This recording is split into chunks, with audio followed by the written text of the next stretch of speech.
Oi, tudo bem? Pessoal, a gente está agora no Palácio de Versalhes.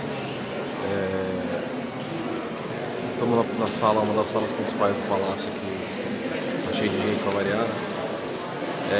A sala é completamente lotada de ouro, mármore de todas as cores, que vem da Bélgica, da Espanha, de qualquer lugar. Encomendada pelo Luís XIV e é cheio de obra de arte. Não é, Chu? Tchauzinho, tchauzinho. Vamos tentar mostrar um pouquinho da sala para vocês aqui. Dá uma olhadinha, a riqueza da coisa.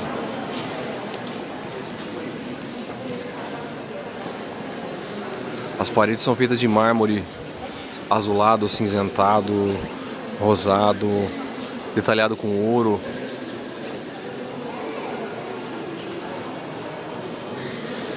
Obras de arte por todos os lados, pinturas do Veronese, pintores franceses do século XVII. A lareira do Luís XIV, esquentar um pouquinho, né?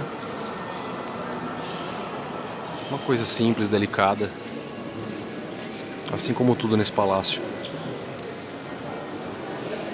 E agora eu vou passar um pouco do teto, pra vocês terem uma olhada no nível da obra de arte que tem no teto.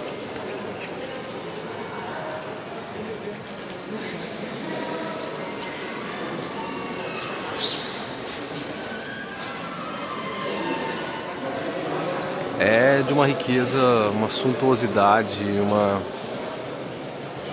sei lá, um absurdo, um exagero indescritível.